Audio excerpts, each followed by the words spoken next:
What up, though? So, you know, I played here a very, very long time ago. I myself, like Nikki, am also in my 40s. I'm not as old as her, so I typed it on my phone. This is the first thing I'll say. I played football here. I'm from Louisiana. What I do know about Louisiana is that football is king. And it's no disrespect to anybody. I know when you're a kid and you grow up here and you play ball, you say, I want to play football at LSU.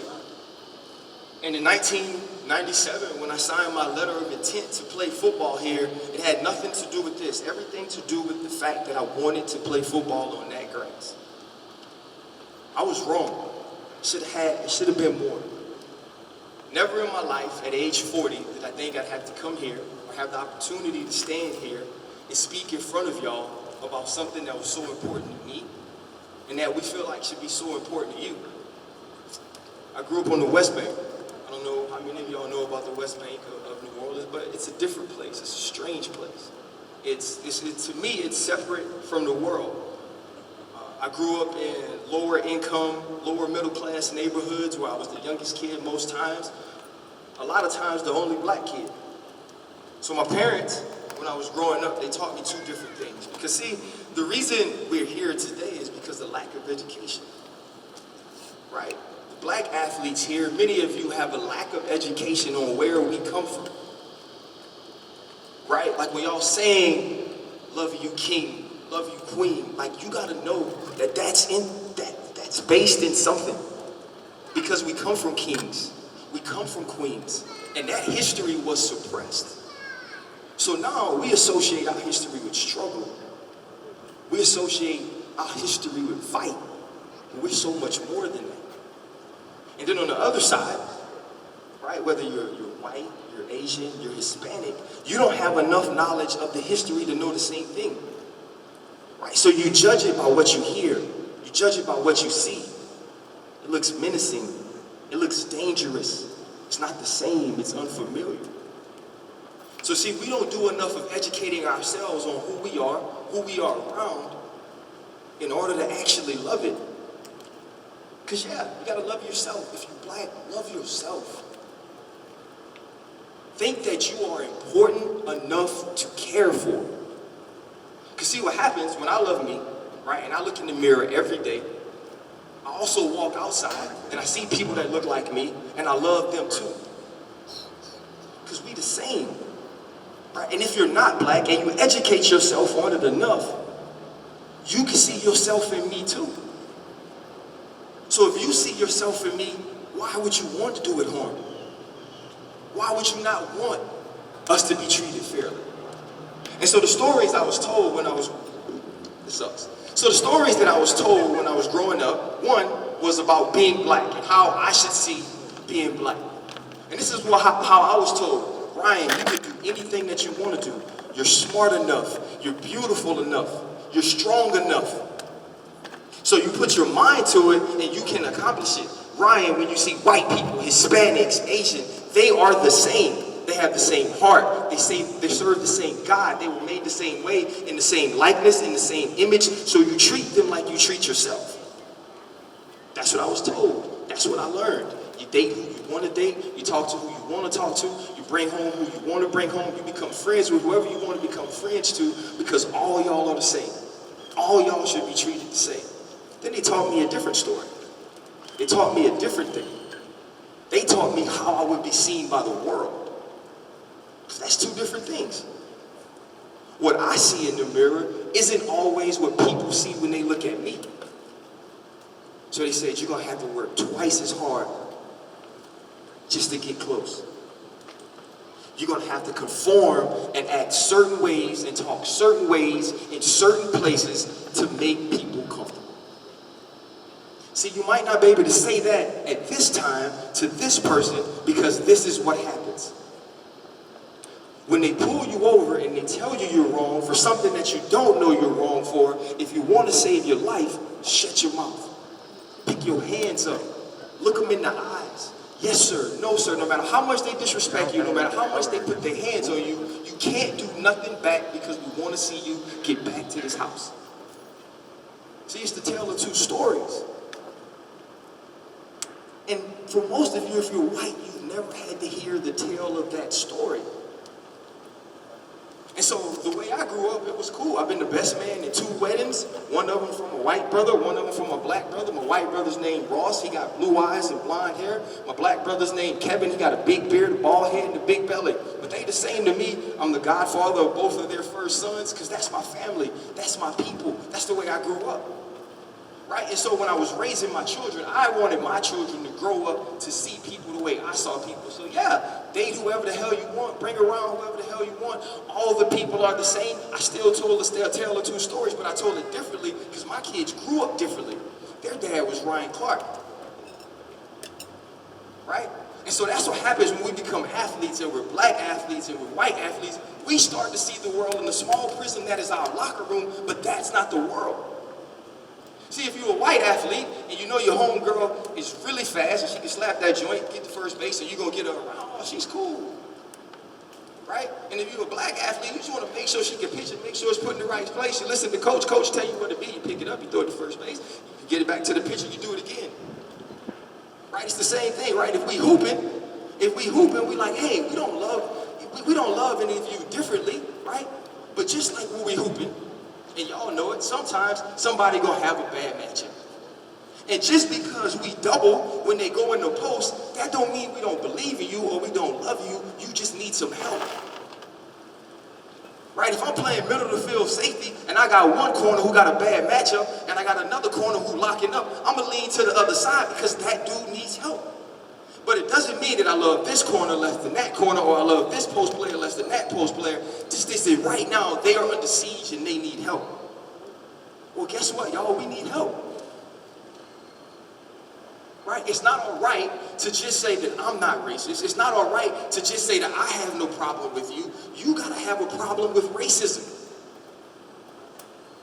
And if you are white, or you are Hispanic, or you are Asian, and you're in a circle with people who are continuing to be racist, you gotta check that. You gotta hold them accountable. And then your life has to be to a point where they look at you and say, you know what, that's what it's supposed to look like. When they see you walk with your friends and they say, you know what, that's how it was supposed to be. Because that's what is athletics. And I'm not confused, y'all. I'm not confused. I am not LSU's favorite son. And I don't give a damn. Right? I'm supposed to talk sports every day. But every day, the reason I'm going viral is because I talk life. And not just black life. I talk life. I talk human rights. Because this is what it is, right? It's human rights. But see, what happens is, because it is about black lives, now we try to make it about more than it is. Because see, I grew up in that way I used to fight for the bad apples. I used to be like, man, like, you know, I play ball with so-and-so, like, they cool as hell. Y'all know who my favorite person at LSU is? Freaking Sam Nader. Straight up.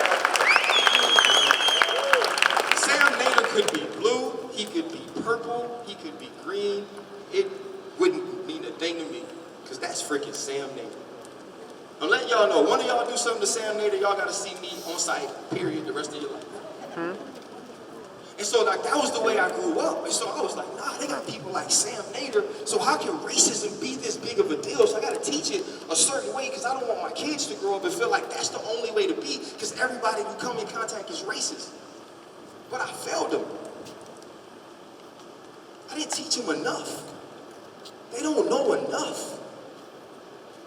I was so glad that Nikki got to speak because it reminded me of what I've learned since I started opening my big mouth on TV, and I realized that my life had to absolutely match exactly what I was saying. You filming this? I fucking love women. Y'all are so strong, so smart, so brave, so much better than we are as men, and I thank y'all.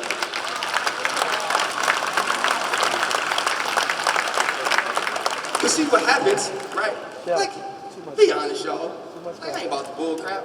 I know I'm here because them boys walked out a couple of weeks ago. Right? And I'm gonna be honest, I watch every single thing that happens. And I talk about it and I speak on it. I don't care if you coach, I don't care if you run the school, I don't care if you're the AD. I'm gonna hold you accountable just like I want y'all to hold me accountable. I say something on TV, I do something in life that lets y'all down, y'all tell me. But I guarantee you, you do something here that don't take care of these players, that don't take care of these kids, these women, these men, I'm gonna hold your ass accountable to, and that's never gonna change for me. You see, what happens is when we start talking about bad apples, whether it's the police department, whether it's in legislation, whether it's executive level, whether it's coaches, you can't be bad apples when you are in charge of lives. Because it's a big machine that's supposed to work a certain way, right? So we put this big, beautiful machine together, and you get one piece that gets loose. The machine is still running, but it doesn't work like it's supposed to. And then another piece gets loose, and the machine is still running. It seems like it's doing what it's supposed to do from the outside, but it's still shaking something loose, and it's not working the same way for everybody. That's the system we live in. Because what happens is people will point to the laws, they'll point to the constitutions in which we are all supposed to live, all supposed to have, all supposed to be connected, all supposed to be protected, but we aren't because it's not working the way it was built. Because there are bad pieces. We can't be bad pieces in the locker room, y'all. We can't have that. And this is to the men. If you want them to stand with Black lives, if you want them to care about you, you got to care about their stuff too. If women aren't being treated the same, you got to care about that and speak on that too. If the sexual orientations aren't being respected and you can't love them no matter how they identify, that's on you. You got to stand for that too. Because everybody that came out here to walk, they came out here to walk because they believe that Black lives matter. But we're not getting it confused that this is the only thing that matters. And so if we can be together, we got to hate all evil.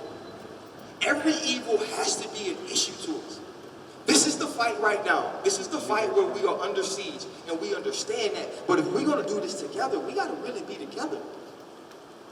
Like, this can't just be about today because somebody put this together and said, we're going to bring some people to talk, we're going to bring some people to show love, and we want to show people that finally LSU has got it in their mind that they want to do some shit.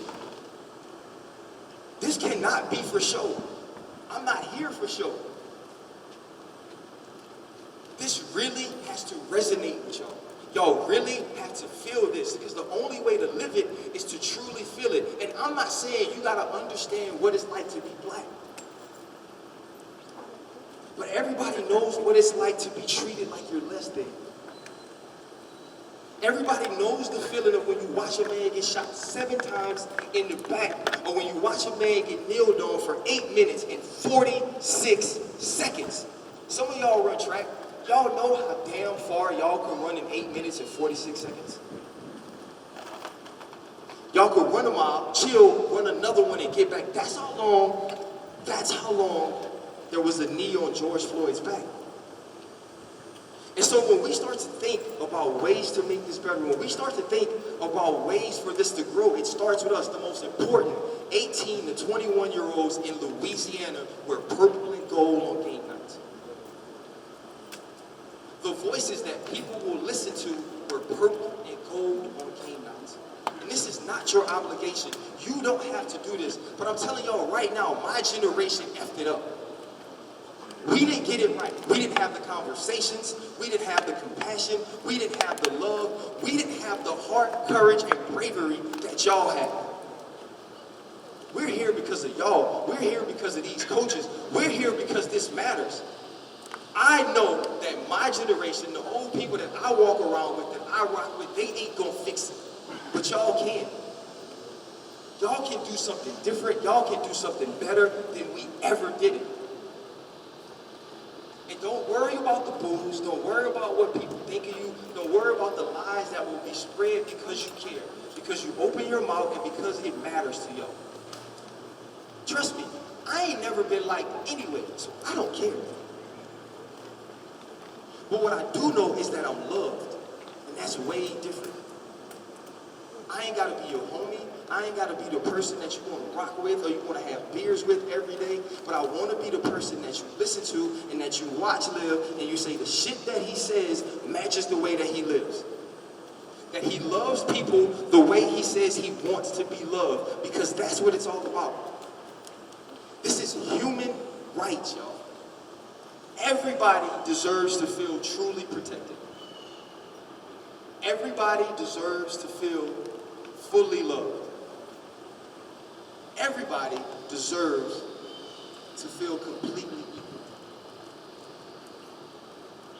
I know that it sounds, even Nick, y'all guy, Nick Saban, that was my coach. Nick is something. Nick is a politician. This morning he goes on and they ask him about the movement and he says, all lives matter. I 100% agree. I put out a piece that said it this week, all lives matter, right? But right now, all lives are not under siege. All lives are not under attack. Black lives matter. They matter yesterday, they matter today, they're going to matter tomorrow, but they only matter if we continue to make them matter.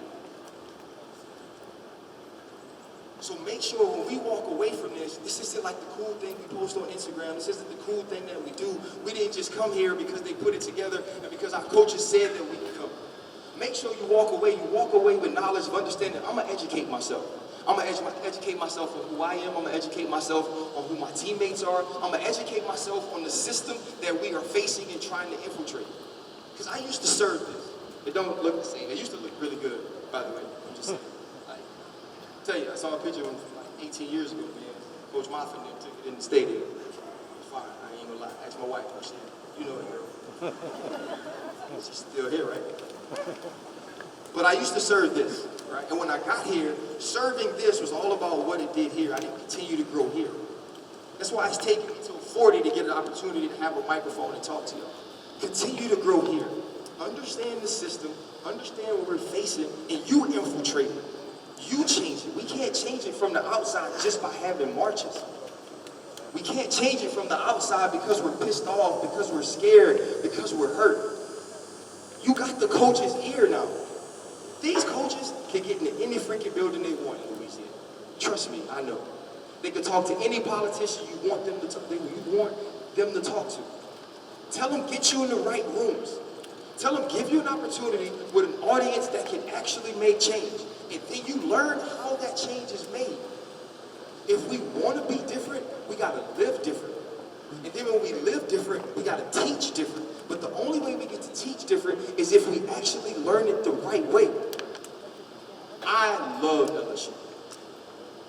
But these buildings don't mean nothing. I love LSU because of the people. I am a people person. I am loyal to people, not places. There are people here that if they go off and go other places, and Nikki goes somewhere else when she can, we're never going to let her. If she goes, I am going to support her because I love the person. I don't care what DB's Corey Raymond coaches. If he goes coaches somewhere else, I'm going to love Coach Raymond and the person. Sam Nader, I don't care what he does. Lois Stuckey, Sharon Lewis, I don't care what they do. I am here for them. Be here for each other, man.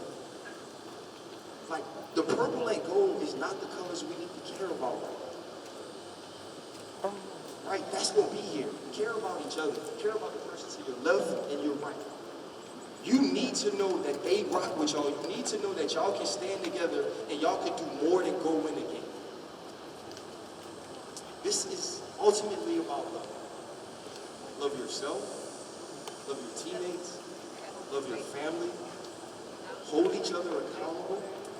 And in holding each other accountable, make sure you can look yourself in the mirror every night and go to sleep. You did everything you possibly could to help as many people that look like you, but even more that don't. I love y'all. Thank y'all for allowing me to be here. If you ever need me, I'm your voice. Don't be good.